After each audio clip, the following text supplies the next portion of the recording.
Assalamualaikum warahmatullahi wabarakatuh. Halo semuanya, perkenalkan nama saya Aprilia Wulandari dari Program Studi Ilmu Pemerintahan. Dan di sini saya akan membuat video narasi ulang tentang podcast Endgame, kecerdasan dan kebahagiaan dari perspektif neuroscience.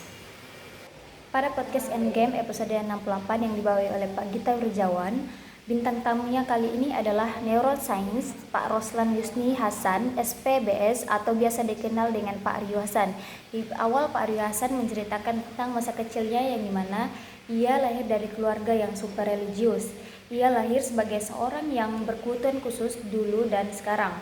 Karena berkebutuhan khusus itulah saat sekolah ia hanya sampai kelas 5 dan 6 SD. Untuk SMP dan SMA ia di Malang dan untuk kuliah dia berkuliah di Surabaya. Beliau mengambil jurusan neuroscience sebetulnya hanya sebuah kebetulan, dan ingin menjadi dokter pun beliau sebenarnya tidak tahu mau jadi apa. Karena pada saat itu beliau bingung mau apa. Semua pelajaran yang ia pelajari itu adalah pelajaran yang ia senangi. Ia mulai belajar tentang kalkulus pada saat kelas 6 SD dan menghitung energi kinetik pada saat SMP dengan rumus kalkulus. Saat ia masuk jurusan kedokteran, ia mempertanyakan, ini ilmu apa? Ini bukan sains. Setelah ia masuk kedokteran, ia paham bahwasannya kedokteran bukanlah sains, karena kedokteran itu adalah teknologi, aplikasi dari sains yang melibatkan moral, di mana sains itu sendiri bebas moral. Lalu ia menceritakan tentang alerginya, tentang hobinya yaitu membaca, tentang ia yang merasa kehidupan orang lain lebih menarik daripada kehidupan sendiri, dan mengapa ia lebih tertarik berbicara dengan botol, kucing, dan tanaman ketimbang berbicara dengan manusia. Karena menurutnya manusia ketika menyampaikan hal itu sesungguhnya tidak sesuai dengan yang kenyataannya atau pembohong. Dan dulu ia menganggap bahwa tata krama itu tidak penting, tapi ia mengakui bahwa tata krama itu penting yang membuat semua orang itu bekerja sama meskipun tidak saling suka. Hal tersebut ia pahami setelah ia mempelajari neuroscience. Pak Aryo Hasan hampir kurang lebih telah membaca 15.000 buku, tapi ia mengaku bahwa sebenarnya membaca buku itu tidak penting bagi manusia, tetapi bagi manusia yang ingin mendalami ilmu pengetahuan, maka itu adalah suatu hal yang penting.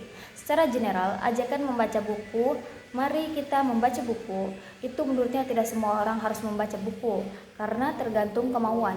Membaca buku itu harus dibiasakan atau membiasakan, karena segala sesuatu itu harus dibiasakan. Dan membiasakan itu bukan dengan nasihat, tapi dilatih, karena latihan itu bisa membiasakan dan latihan itu merupakan suatu hal yang penting. Ia mengatakan bahwa masyarakat yang membaca buku itu berkorelasi lurus atau berbanding lurus dengan indeks kebahagiaan. Maka makin tinggi kebahagiaan suatu komunitas, maka makin cenderung pula ia membaca buku. Lalu bagaimana masyarakat Indonesia itu bisa membaca buku? Secara sederhana, beliau mengatakan bahwa membuat masyarakat itu bahagia. Pada buku yang beliau baca secara tidak sengaja, judulnya adalah Emotional Intelligence yang ditulis oleh Daniel Goleman. Sebagai dokter saraf, ia berpikir bahwa memangnya ada kecerdasan emosi. Setelah membaca buku tersebut, ia merasa bahwa buku itu sesuatu hal yang berbeda yang ia tempuh sebagai dokter bedah saraf. Tetapi ini tentang neuroscience. Dari buku tersebut ia belajar bahwa yang namanya emosi itu mengambil peran penting dalam kehidupan kita, yaitu sekitar 99% kehidupan kita dikendalikan oleh emosi, bukan rasionalitas. Karena rasionalitas itu sesuatu yang kita sadari penuh, peran sebesar itulah yang menentukan seberapa cerdas kita dalam hal emosi. Menurut beliau, kecerdasan adalah bagaimana individu tersebut bisa mempertahankan hidupnya selama yang mungkin itu adalah cerdas. Secara individu, manusia kecerdasannya itu terus meningkat, karena makin cerdas emosi seseorang membuat hidup kita lebih berkualitas, karena makin cerdas secara emosi membuat hidup lebih bahagia. Makin bahagia manusia, maka makin rasional pula hidup manusia. Untuk bisa memupuk kapasitas komunitas yang membuahkan kepemimpinan yang kaya kecerdasan emosional, tapi kognitifnya juga berjalan, menurutnya adalah permasalahan tentang kognitif, karena kognisi manusia itu yang berkembang atau berubah cepat, sementara otak manusia masih belum berevolusi. Ketika otak diberi simulasi tertentu, akan memberi respon yang seragam, serta pengetahuan itu penting karena akan memberikan hasil yang bisa diukur. Manusia memahami kebahagiaan itu secara biologi apa itu bahagia. Lalu bagaimana mengikat kelompok yang tentang narasi tadi, dan narasilah yang bisa mengikat manusia lebih banyak secara biologi. Manusia tidak dirancang untuk bekerja sama, tetapi manusia dirancang untuk berkompetisi. Tetapi karena manusia akhirnya menemukan cara bahwa kerjasama itu bisa membuahkan sesuatu yang lebih produktif bagi manusia, akhirnya manusia merancang atau kognisi manusia tentang kerja sama itu. Itu berkembang dari vlog atau gerombolan yang menjadi trip dan ikatan. Dalam trip itu menggunakan narasi, karena ketika ada trip, maka tidak ada lagi egalitarisme. Kerjasama makin besar menghasilkan sesuatu yang lebih spektakuler. Tetapi kalau manusia tidak belajar bekerja sama, maka itu tidak akan bisa menghasilkan sesuatu yang spektakuler. Jadi kecerdasan emosi itu adalah bagian dari kecerdasan sosial itu sendiri.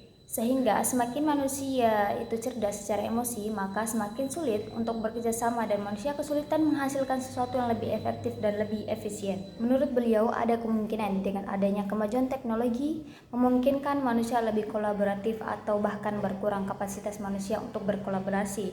Kemungkinan itu makin besar atau tidak, itu persoalan yang lain, karena sebetulnya manusia itu sudah tahu memperbesar kemungkinan itu berhasil dengan apa yang manusia itu lakukan. Tetapi ketika manusia melakukan variabel-variabel yang menjauhkan dari kemungkinan itu, berarti manusia berjalan ke arah yang sebaliknya. Akhir-akhir ini sering disebut cognitive immunity, bahwasannya manusia itu semakin berkurang cognitive immunity-nya untuk bisa membedakan antara fakta dan fiksi, dan hal itu tidak nyambung dengan kepentingan manusia untuk berkolaborasi.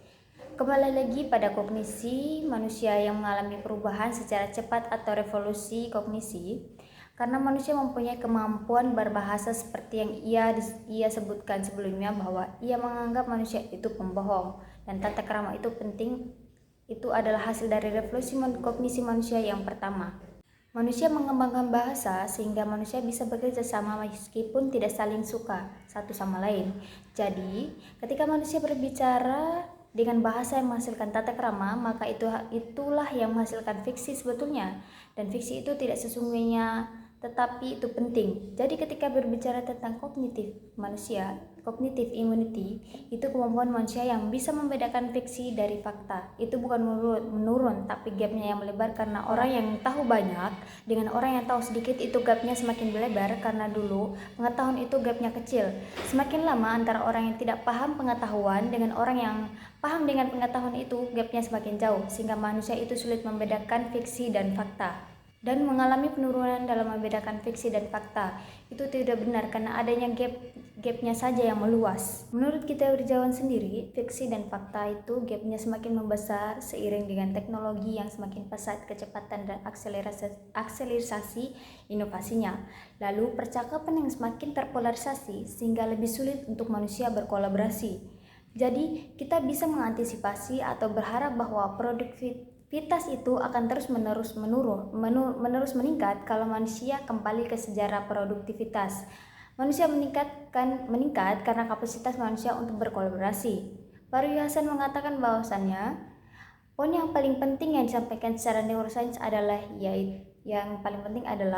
polarisasi. Otak manusia nyaman dengan dikotomi, sangat tidak nyaman dengan spektrum. Padahal sebenarnya kehidupan ini adalah spektrum, bukan dikotomi. Sehingga bagi manusia, jarak atau gap itu menyenangkan, karena ada jurang yang membedakan antara hitam dan putih. Sementara fiksi tadi menisikan satu di antara dua dikotomi sebetulnya, dan inilah yang menjembatani ketidaknyamanan manusia. Realita bagi manusia itu ada yang realita kognisi atau otak manusia, dan ada juga namanya realita objektif. Lalu ada juga realita subjektif, misalnya lapar. Adapun realita lainnya yaitu realita fiksi. Itu adalah realita intersubjektif, dan itu adalah suatu yang penting karena otak manusia itu nyaman dengan dikotomi subjektif dan objektif tadi, yang tidak subjektif. Tadi dikelompokkan ke yang objektif. Lalu kembali lagi beliau membahas tentang bagaimana manusia itu terpolarisasi karena manusia dibiasakan berpikir dikotomis, yang belum lagi manusia dipompa dengan biologi yang kaya dengan kompetisi antara menang atau kalah. Kompetisi itulah dasar dari spesies manusia yang cenderung berkompetisi. Untuk menghilangkan kompetisi itu, manusia dilatih untuk tidak berkompetisi, dan untuk melatih bekerja sama, dan semua itu adalah pilihan dan pemahaman yang berbeda. Lalu pembahasan mereka tentang yang berkaitan dengan tubuh manusia, di mana neuron yang akhir-akhir ini sudah ada teknologi yang bisa mengelektrifikasikan neuron untuk kepentingan terapi yang bisa menyembuhkan manusia dari penyakit Alzheimer, dementia, stroke, dan lain-lain. Ujungnya, dari sisi neurologi atau surgery, yang pada dasarnya kedokteran ini adalah teknologi dan bukan sains, digunakan untuk kepentingan manusia. Sekarang, pengetahuan yang semakin maju di bidang kecerdasan artifisial sudah meredukasi banyak penderita. Neuronnya itu bisa memberikan informasi ke otak dan otak bisa menangkap neuralin. Jadi, kalau sama-sama menggunakannya, tidak perlu waktu lama, sekitar 50 detik pengetahuan dan pengalaman seorang akan menular satu sama lainnya. Jadi, dengan menggunakan neuralin, kecerdasan manusia bisa meningkat 2 kali lipat atau 2 pangkat. Tetapi yang perlu diketahui bahwa neuralin itu tidak memiliki ruang privasi.